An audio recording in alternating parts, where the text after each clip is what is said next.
ಸಾಧನೆ ಮಾಡಿ ತೋರಿಸಿ ಮತ ಕೇಳೋರು ನಾವು ಭಾರತೀಯ ಜನತಾ. ಸುಳ್ಳು ಹೇಳಿ ಜನರ ದಾರಿ ತಪ್ಪಿಸಿ ಮತ ಕೇಳೋರು ಕಾಂಗ್ರೆಸ್. ಇದಂತೂ ಸಿದ್ಧ. ಅವ್ರು ಎಂದಾಗ ಎಷ್ಟು ಜನ ಸತ್ತಾರೆ? ಮೊನ್ನೆ ಮೂರು ಜನ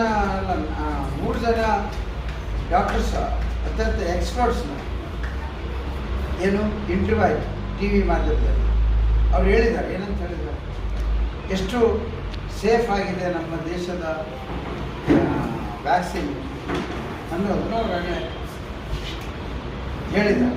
ಆದ್ದರಿಂದ ಸುಮ್ಮನೆ ನಾನು ಹೇಳ್ತಲ್ಲ, ಇವ್ರಿಗೇನು ಗೊತ್ತು? ಇವ್ರಿಗೆ ಸೈಂಟಿಸ್ಟಾ? ಟೆಸ್ಟ್ ಮಾಡಿದ್ರ? ಈಗ ಯಾಕೆ ಸತ್ಯ? ಈಗ ತಾವೇನು ತೊಗೊಂಡಿರಲಿಲ್ಲ, ತಾವು ತೊಗೊಂಡಿಲ್ಲ. ಅದ ಮೋದಿಜಿಯವರ ವ್ಯಾಕ್ಸಿನ್ ಇದ್ದಿದ್ರೆ ಹರಡೋದು, ಇಲ್ಲಂದ್ರೆ ಹರಡೋದು ತಿಳ್ತೀವಿ. ಅವ್ರ ಮೈಯಲ್ಲಿ ಏನು ಹರಡ್ತಾರಲ್ಲ, ಯಾರು ಹಾಕಿರೋದು ವ್ಯಾಕ್ಸಿನ್? ಮೋದಿಜಿಯವ್ರು ಹಾಕ್ಸಿದ್ದು ಫ್ರೀ ವ್ಯಾಕ್ಸಿನ್. ಒಂದಲ್ಲ ಎರಡಲ್ಲ 3 ಬೂಸ್ಟರ್ ಡೋಸ್ನು ಹಾಕ್ಸಿರ್ಬೋದು ನನಗೆ. ಆದ್ದರಿಂದ ಸುಳ್ಳು ಅಪಪ್ರಚಾರ ಎಲ್ಲಿ ಸಿದ್ಧ ಆಗಿದ್ದಾರೆ?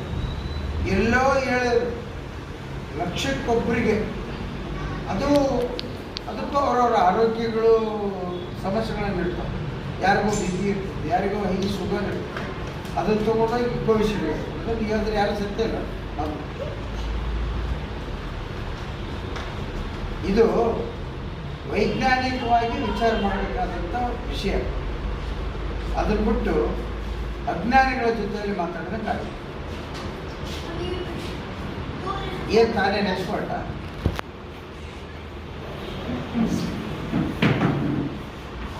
ಸುಮ್ಮನೆ ಅಪಪ್ರಚಾರ ಮಾಡೋದು ಜನರಿಗೆ. ಈಗ ಕಾಂಗ್ರೆಸ್ನವ್ರಿಗೆ ಏನು ಬೇರೆ ಏನಿಲ್ಲ, ಒಂದೇ ಒಂದು ಗುರಿ. ಅವರಿಗೆ ಮೋದಿಯವ್ರನ್ನ ಬೈಯೋದು, ಮೋದಿಯವ್ರನ್ನ ಸೋಲಿಸೋದು. ಅದನ್ನು ಬಿಟ್ಟು ಬೇರೆ ಏನೈತಿ ಇವರಿಗೆ? ಏನು ಸಾಧನೆ ಐತಿ ಇವ್ರದ್ದು?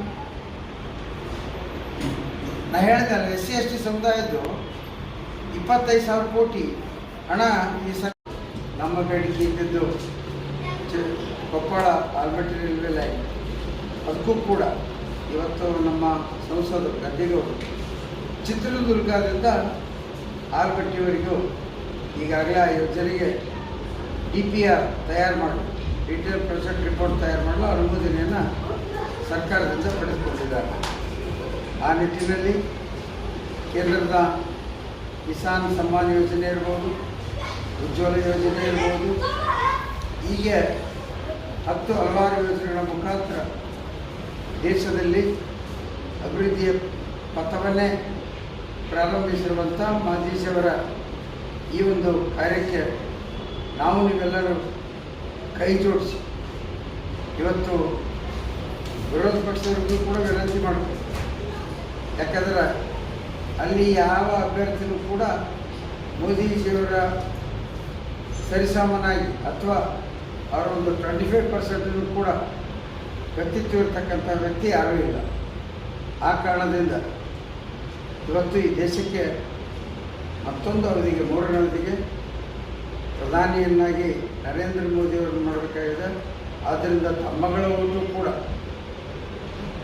ಭಾರತೀಯ ಜನತಾ ಪಕ್ಷಕ್ಕೆ ಕೊಡುವಂತಾಗಬೇಕು ಅನ್ನೋ ವಿನಂತಿಯನ್ನು ಈ ಕ್ಷೇತ್ರದ ಜನತೆಯಲ್ಲಿ,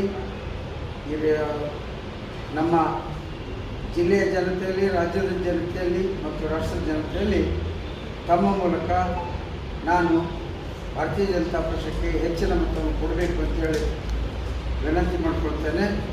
ಮತ್ತು ಈ ದೇಶಕ್ಕೆ ಪ್ರಧಾನಿ ನರೇಂದ್ರ ಮೋದಿಜಿಯವರು ಅತ್ಯವಶ್ಯ, ಅನಿವಾರ್ಯ. ಆ ಕಾರಣದಿಂದ ನಾವು ಯಾರೂ ಕೂಡ ಎಚ್ಚರ ತಪ್ಪದೇನೆ 2004ರ ಪರಿಸ್ಥಿತಿ ಮರುಕಳಿಸಬಾರದು ಅನ್ನೋದು ವಿನಂತಿಯನ್ನು ಕೂಡ ಈ ಸಂದರ್ಭದಲ್ಲಿ ನಾನು ಹೇಳಲಿಕ್ಕೆ ಇಚ್ಛಪಡ್ತೇನೆ, ವಿನಂತಿಯನ್ನು ಮಾಡಿಕೊಳ್ತೇನೆ.